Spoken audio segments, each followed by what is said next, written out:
This was in our living room. This hit everybody very hard. A community left stunned after 11 of their own died in a chemical implosion at a Longview paper plant. How they're leaning on each other for support less than a week out from the tragedy. And after a new batch of airstrikes overnight, Iran says they're suspending peace talks with the U.S., while Tehran says Israel's to blame.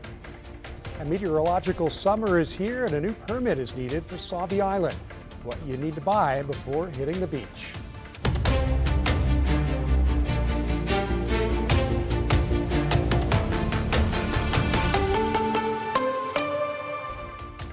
And we are continuing to follow a developing story out of Sandy. Police say multiple people are dead and an officer is in the hospital after getting shot multiple times.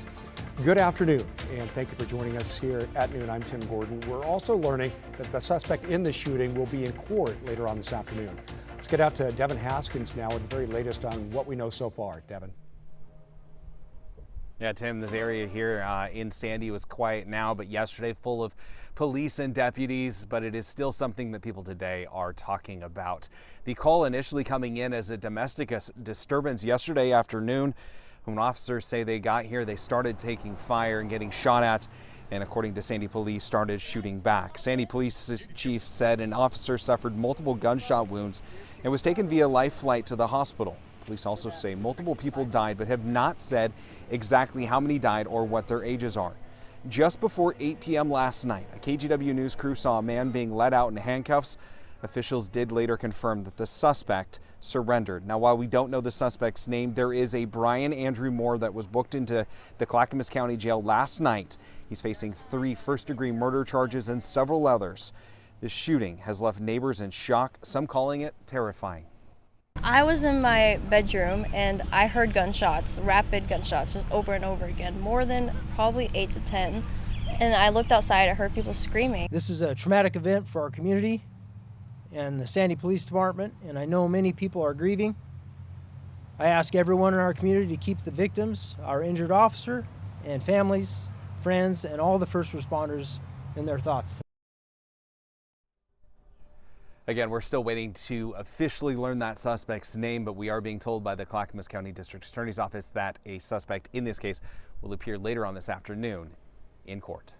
Tim, back to you. And you'll be following it. Devin, thank you very much. Well, this afternoon, flags across the state of Washington are flying at half-staff. It's in memory of the 11 lives lost in the Longview paper mill implosion. Over the weekend, the remaining bodies were pulled from the implosion site, and all 11 victims have been identified.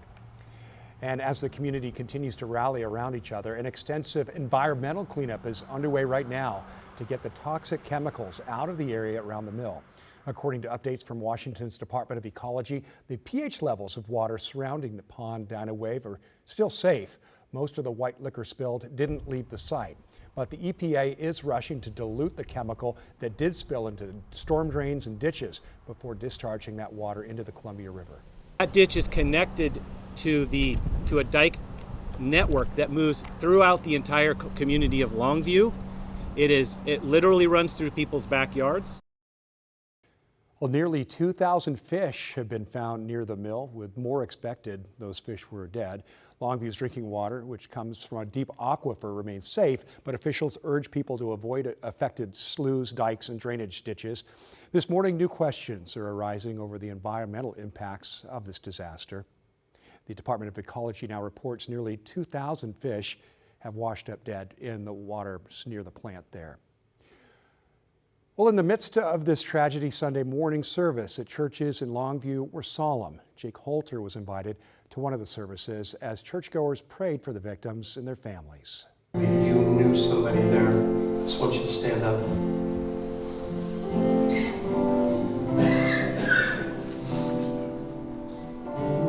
At the first Sunday morning church service since the Nippon Dino Wave mill disaster, the room is heavy. The loss of the 11 men killed feels unbearable. Most of the time people would say, wow, that was right in our own backyard. No, this was in our living room. This hit everybody very hard. Members of the congregation putting their arms around those who knew the victims. Dan Derby worked in a paper mill for nearly 40 years and says That type of work is ingrained in the community. We all kind of get pictures in our mind of what happened. Just a bunch of workers going to work. And all of a sudden, everything's changed. Our hearts really go out to the families. He and his wife Glenda are regulars at New Hope City Church, but say it felt especially important to be there in the wake of this tragedy. We get our strength from the Lord. That's where we get it, so that's where we want to be, is in his house with his people. During the service, members were asked to form 11 small groups, each given a name of one of the victims to pray for. Norman Barlow, Dylan Miller. Pastor Scott Olin explains how church can help in times of crisis. I think just continuing to have a high value for community, a high value for people, a high value for love. He says leadership is available for ministry and prayer, and that his church plans to help the families financially as well. God's peace to the families, that's all we can say. In Longview, Jake Holter, KGW News. At new at noon, a suspect is in custody after allegedly stealing a truck and smashing into multiple squad cars this morning. Portland police say someone stole a truck on Southeast Ankeny and 9th Avenue. Just after 7 o'clock, they say the suspect then took officers on a chase throughout Southeast and Northeast Portland. And during the pursuit, investigators say the driver rammed multiple Portland police vehicles along with other drivers. Officers say they took the suspect into custody near 31st and Emerson. They say thankfully no one was hurt. The suspect expected to face multiple charges, including unauthorized use of a motor vehicle, attempting to elude police, and criminal mischief. You see the damage. All right, well, we're going to switch gears now and take a live look from our Rose City sky cam. We have some serious heat on the horizon with lots of blue skies out there, too. I'm going to kick things up to the weather deck where we find Rod Hill tracking it all. Hey, Rod. Out in the sun, I'm in the shade right now on the weather deck, brought to you by Rick's Custom Fencing and Decking. Out in the sun, though, it's warm outside, no doubt. Like yesterday, there is a bit of a north breeze that picks up from time to time. We'll continue that this afternoon. 2 warm days to start this month. Of course, today, June 1st. All this brought to you by Rick's Custom Fencing and Decking. Let's take a tour. Everybody's perfectly cleared today. We'll be cleared tonight. We'll be cleared tomorrow as well. There's the Astoria-Meckler Bridge. Temperature up in Astoria is 66 degrees. This is true almost all the time. When it's sunny and beautiful in Astoria, it's sunny and beautiful everywhere. Again, that is mostly true all the time. Up at Timberline, expecting a big warm up this afternoon as well. Right now in the 50s, so clearly going to be warming well up in through the 60s this afternoon. And here's that Rose City camera that Tim showed you a moment ago. And at high noon, PDX reporting a temperature right smack dab at 70 degrees. So we keep the clear skies. We keep a north breeze to about 15 this afternoon. Computer model says we're at least up to 83, and I'm going to leave the forecast side 86. I think it's possible we hit another 16 degrees between now and the 5 o'clock hour. Tomorrow, we still expect to be in the 90s. We'll have that forecast for you in detail coming up. Tim, back to you. All right, thanks, Rod, very much. Here's a look at some national headlines this afternoon. This morning, Iran announcing they are suspending talks with the U.S. According to CNN, Iran says it's over Israel's actions in Lebanon, which Tehran said violated the ceasefire. Meanwhile, American forces struck Iranian radar and drone sites overnight after Iran shot down an American drone over the weekend. As attacks continue, President Trump is demanding stronger terms for a peace deal, including tougher nuclear commitments and a pledge to reopen the strait.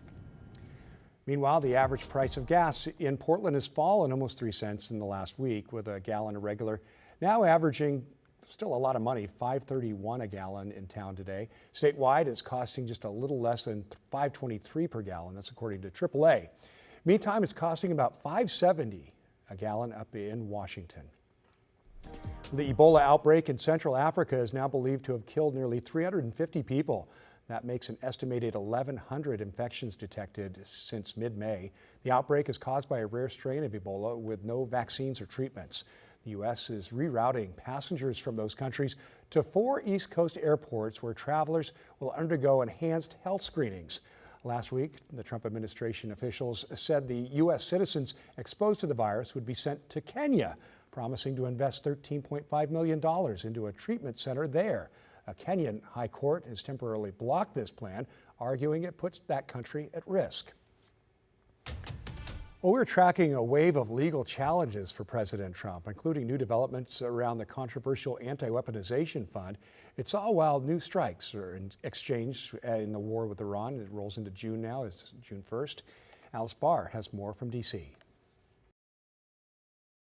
President Trump entering a new month with a series of legal setbacks. A judge halting the administration's $1.8 billion anti-weaponization fund, using taxpayer money to pay back people claiming unfair prosecutions under the Biden administration, potentially including January 6 rioters. Former Vice President Mike Pence weighed in. It's deeply offensive to me that you could have a fund that could even possibly compensate people who assaulted police officers or vandalized the Capitol on January 6th. The fund now on pause after a prosecutor on January 6 cases filed suit, while the Justice Department defends its legality. That as another federal judge ordered President Trump's name removed from the Kennedy Center and temporarily blocked it from being shut down for renovations.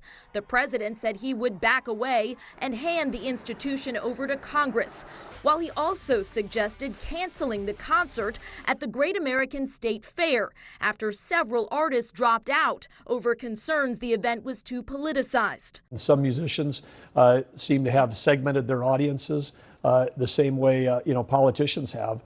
But this is Freedom 250, and the celebration of the 250 is a nonpartisan event. President Trump is now expected to headline the fair while proposing a MAGA rally instead of having, quote, overpriced singers who do nothing but complain.